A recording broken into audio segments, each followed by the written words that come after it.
Okay guys, so we finally have a patch for Season 12, and don't worry, I'm not just going to read the notes. I am actually going to show you in-game what the changes are and talk about a little bit how I think the meta is going to change, if anything is going to change, and how these changes will affect each civ. So let's get into it. Okay, the first change we got is a change to how selection for villagers work. Before, right now, if you select a villager, of course, you get the menu. Before, if you select a spearman or any military unit, or let's say a scout as well, the building menu would actually disappear, and you had to press tab in order to search for your villagers, and then you can get the building menu. But now you just have to select them, and it will prioritize the villager building menu if there are more villagers than the other units. So here, for example, now I have 7 spearmen and 6 villagers, and we don't get the building menu. But if I only select these ones here, for example, then we get it. This is extremely useful for example, when you are in a gold mine and you have your spearmen here. You needed to build a tower or something, then you can just do this instead of being really careful where you select. Pretty cool change. The boar will now have 200 extra food, so it was 2200 before, now it's 2400. This is going to be pretty good for civs like OTD probably, which can garrison all 5 villagers in a single tower. Rus, because Rus gathers faster from boar, and they also gain bounty. Any civ you know that can go out on the map easily and get huntable sources. Now as for the Pro Scouts nerf, Pro Scouts now will decay the deer while it is being carried back by the scouts. So for example, here this scout is carrying a deer, and that deer is losing food over time while it is being carried. If I drop it, it will not lose any food. But if I pick it up, it will continue to lose food. So this is obviously going to affect whether you are fighting for deer, and if you have to reroute your scouts all the time. And as you can see, these deers are from this close deer pack here, which is the closest one to my TC, and it lost 33 food, which means that multiplied by 7 deer that are in a deer pack in total, it would be somewhere around 220 food, which is lost in total. So 2/3 of a deer, something like that. Not much, but it is going to still be noticeable. And these deer over here are from the secondary deer pack, which is a little bit further away. It lost 56 food, multiplied by 7, that is a little bit more than 1 whole deer lost. So that is already noticeable. So in the two in conjunction, it is already like losing almost 2 deers worth of food. And these over here are from all the way to our enemy's base. It lost 102 food, which means in total, if I were to take all of these deers from my enemy, it will lose 700 food or something like that. That would be 2 deers worth of food, which is very noticeable. So this is going to affect all Pro Scout civs: Rus, French, JD, HRE, China, Zhu'Xi. But the gather rate is still the same, the walking speed is still the same. So civilizations like China and Zhu'Xi that have really strong timings, for example, when they get deer and then they push you with 1,000 knights in Castle Age, that is still going to be pretty much the same, but they will run out of food a little bit faster afterwards. So it is not a nerf that will probably push these civilizations away from Pro Scouts, in my opinion, but it will be noticeable. For the naval updates, we have first the fishing boat, which I already talked about. It will gather around 4% faster from shoreline fish, and also shoreline fish has a little bit more food. This affects also the Rus fishing ship. And we also have updates to all the Castle Age upgrades. So extra hammocks is a little bit cheaper and it researches a little bit faster. Pringle crews, incendiaries, and armored hull as well. So this means that civs that got to Castle Age faster than other civs, like for example Zhu'Xi, which has cheaper age ups, will have much better timings whenever getting to Castle Age. So if they get to Castle Age and they're fighting against a Feudal Age army, naval army, they will upgrade their ships much cheaper and much faster. The arrow ship's projectile speed is also increased by 20%. What this will mean is that they will have an easier time killing incendiary. So whenever people are in naval battles, it happened a lot where archer ships would fire at them and the arrows will actually miss even though they were firing right at the incendiary ships. So it should be easier now to actually hit the explosive dhows, the explosive ships, than before. The wolf packs that come out of the wolf den are now a little bit tankier, a little bit stronger, and a little bit faster. So they will be harder to kite around. So what people would do before is just get 3 spearmen here, 2 or 3 spearmen, and maybe a scout as well. And then as the wolves came out, you took one of the spearmen and kite them around so the rest of your units could kill the wolf den. That is going to be harder now. And also the wolves will spawn at 4 minutes. Probably that the strategy that we used before in Enlightened Horizon is going to be nerfed. But anyhow, Enlightened Horizon is not in the ranked pool anymore, so I don't think that change is going to matter much. Now for the first civilization change, we have the Abbasids. They got a buff on the trade wing, which is this one here. Now they get 1 extra caravan, depending on which age you research the thing. So for example, we in feudal now they give us 4 instead of 3, and they will give us 5 if we're in Castle Age, or 6 if we're in Imperial.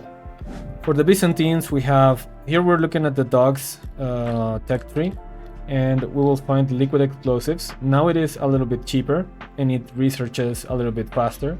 This is just to be in line with the other naval updates that we have in the patch. Now for China changes, the tax that was generated from production buildings is now decreased. So let's say for example I produce a spearman here, we see the tax is increased by 2, so it was cut in half.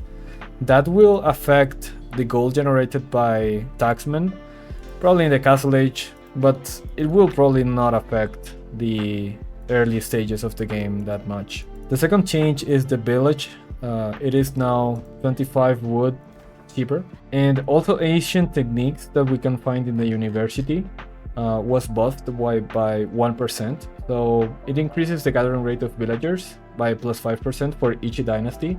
So their farms are probably going to be much better now in the late game than they were before, or probably not much better, but somewhere around 4 to 5% better. And also we have in the docks an update to Thunderclap bombs, which is an Imperial Age upgrade for the Nest of Bees attack of the warships.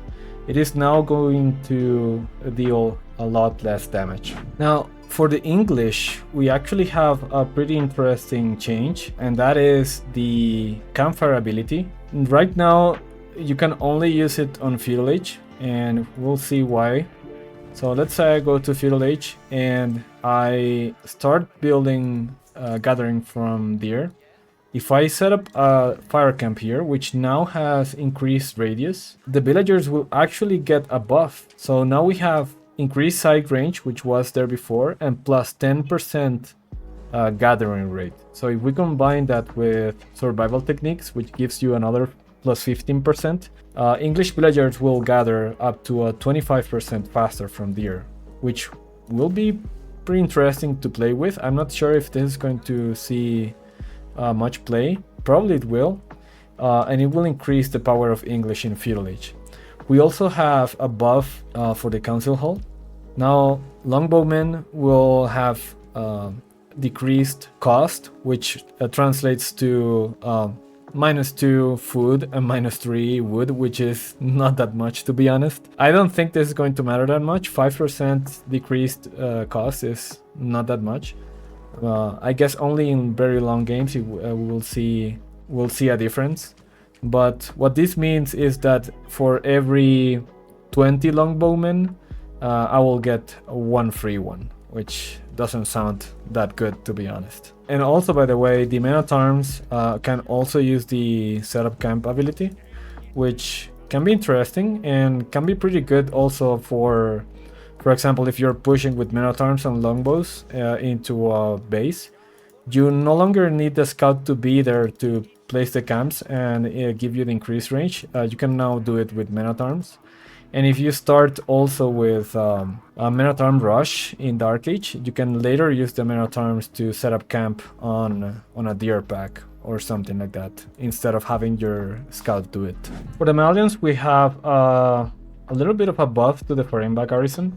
The Farimba garrison allows you to get 3 different unique units, and we see a buff to the Mansa Musafadi, which is this one here. So as we see, we have increased melee armor, increased damage, and reduced cost. Actually, the reduced cost is only for the freeborn warriors, which are the guys that have a ton of ranged armor, and they are actually used in some all-in strategies for the Malians. So as we can see them here, they will have somewhere around 10 less food cost for these guys here.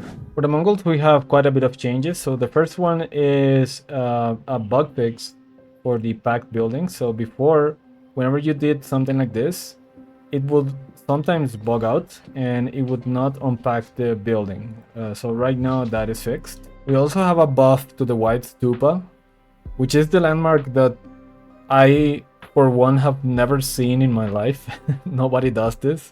Or the Khaganate Palace, because the Khaganate Palace is so good. But right now it reduces also the cost of double unit production by -50%.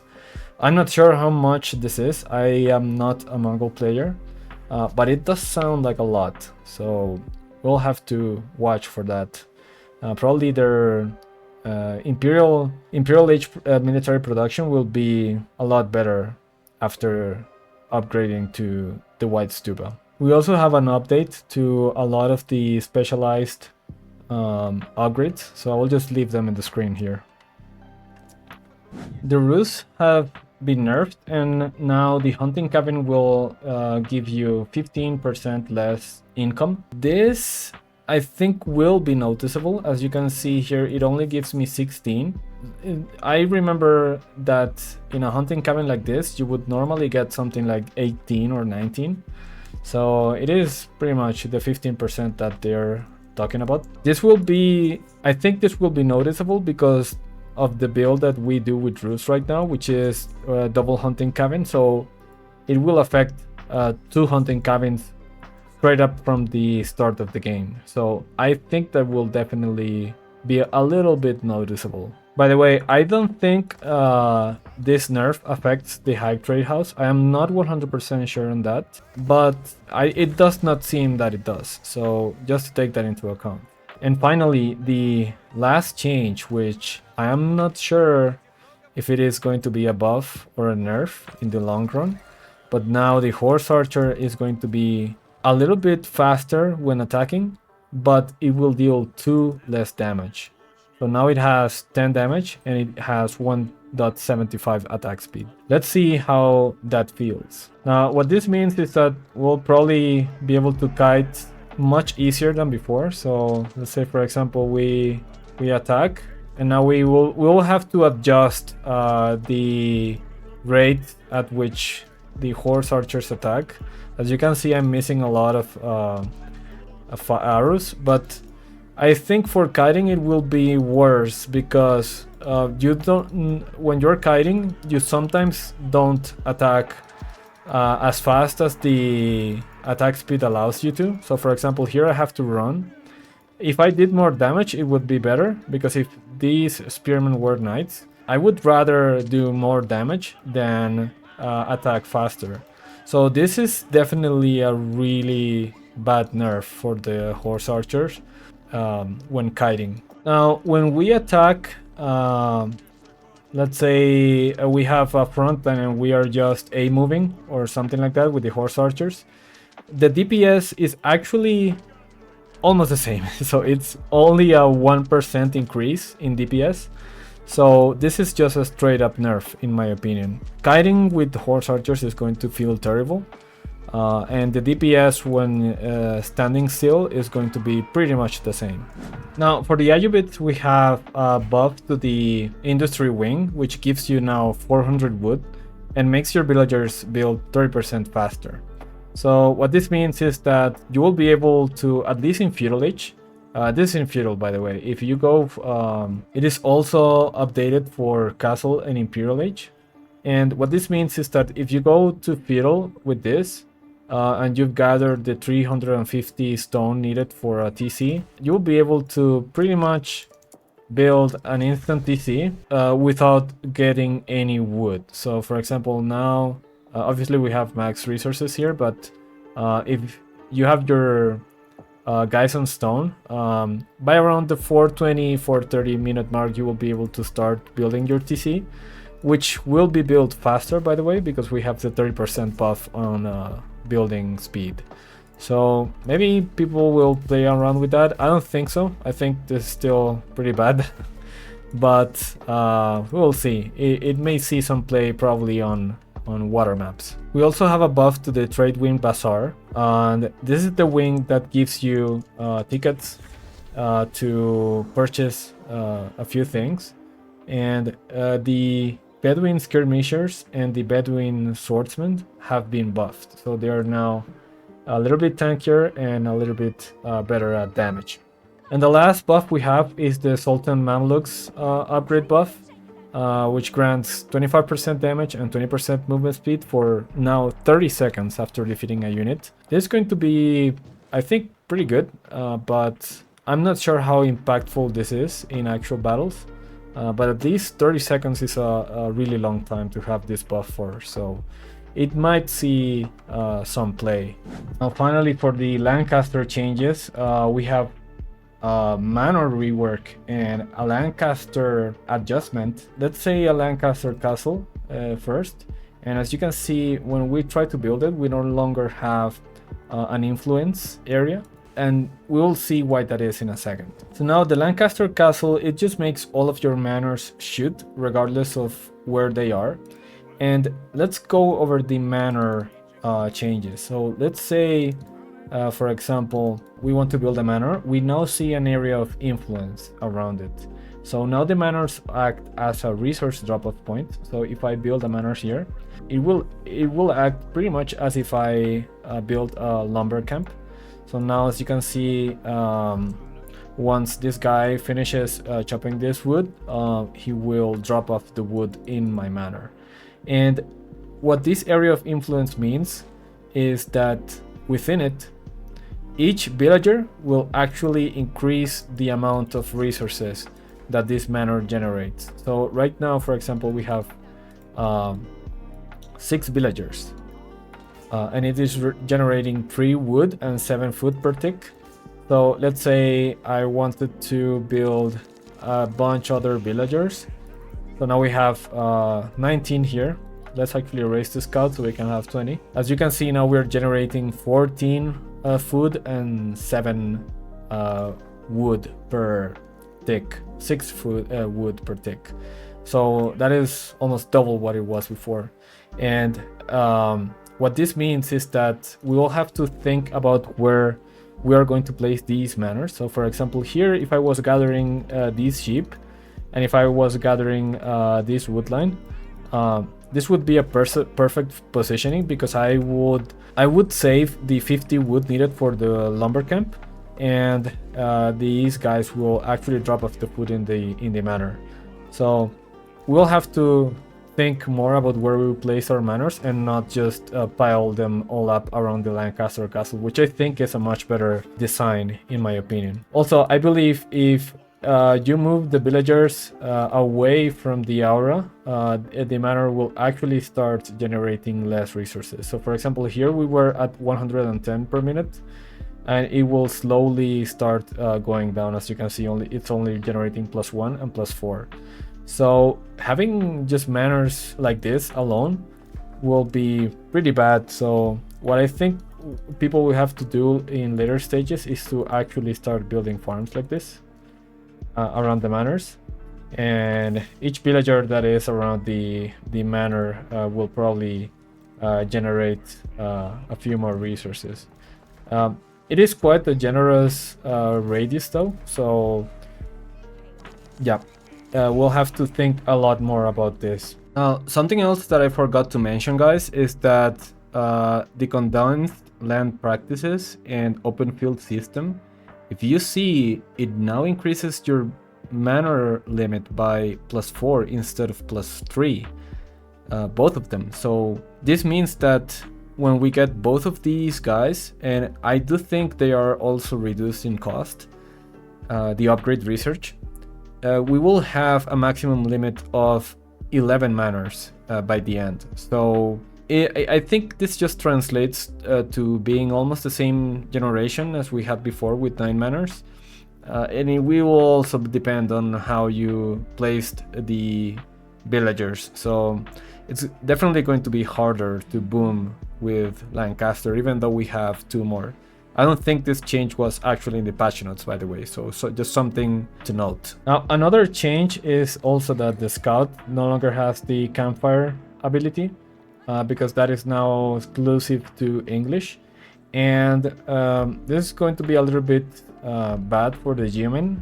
So let's say, for example, I had my scout here, and if I hit a campfire ability here and then place my scout here, and then my geoman would go over here behind the wood line, I would be able to see the villagers that were chopping wood over here, and the geoman would be able to attack them from a distance. So that is no longer something we'll be able to do with Lancasters. And finally, the last change is a nerf to the Wingard Palace. The garrison command, which is the one that everybody used before, which spawned 8 spearmen and 1 Earthguard, is now a little bit pricier. Now let's look at the final changes. Actually, not the final, but the Knights Templar changes. We have a little buff to the Antioch commandery. Now it gives you 15% damage. I don't think this is going to matter. I'm still not going to go for Antioch ever. We also have a buff to the Hospitalier Knights. We'll see that in a second. And the Genoa commandery, which is the one that we get in Castle Age, is also nerfed. Actually, it gives 10% less gold, so that's a nerf for the Genoa. Now for the units, the Hospitalier Knight now moves a little bit faster and has a little bit more health. This is definitely going to help, especially if you have archer and Hospitalier composition, because archers also move at the same speed. So if you, as you can see here, so if you place them in the same control group as this, they will actually move faster than before. Also, the spearmen also have 125 movement speed, so you can also have this composition like this, and they will move at all the units at the same speed. The Henitar, which is the unit that you get from one of the Castle Age commanderies, which I really don't know the name because I never use it. It now has 1 damage more in Castle Age and 1 more damage in the Imperial Age. We're also going to see a buff to the Teutonic Knight, which is this one here. It will now move a little bit faster, but I think this is still not going to see play because as you can see, the movement speed is really slow. So it is still going to be a pain in the ass to use.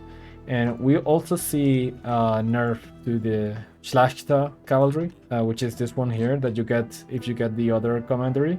It is just 1 less damage and 10 less health. I think it is not going to be as noticeable as you might think.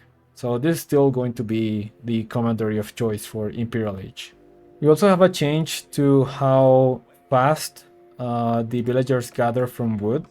So it is going to be 5% nerfed in Dark Age, which will affect water maps a little bit. And then we get the 5% back whenever we age up on each age. So 5% per age. So for land maps, this is probably not going to make a difference. For water maps, I think it's going to make a little bit of a difference, but I still think they're going to be the best civ on water. Now this change is actually pretty interesting. Safe passage now is 100 food and 200 wood. Before it was 200 food and 100 wood. This is pretty nice for land maps because wood is something that Knights Templars struggle with, especially in the feudal age. Not so much for wood. So having the costs inverted like this is actually pretty nice. I still think it's way too pricey and it takes way too long. It should take like 5 seconds in my opinion, but it is still a nice thing to have. Of course, we also have the same change for Sanctuary. It is now 200 food and 250 wood. And finally, we have a change. Knights Templars no longer have docks, they have harbors, which are 100 wood more expensive. This is definitely going to be a nerf for at least the beginning of water maps, especially for maps where you would like to go for 2 docks, like Archipelago for example. So each dock is going to cost 100 more. In exchange, they give us a little bit more health, more armor, and more healing as well. And also the naval, the arrow slits and placement is going to be a little bit stronger. So we'll have to test how that feels. I still think Knights Templar is going to be at least S tier, but maybe more in line with other civs like China and Zhu'Xi. But yeah, I still think KT is going to be pretty good on water. Finally, we have Zhu'Xi's Legacy, which is just the same adjustments that we saw from the China changes. And that's it. I hope you enjoyed the video. If you did, don't forget to like and subscribe. You can also catch me live over on Twitch or here on YouTube live streams. Thank you so much for watching and I hope you have a great day. See you in the next one.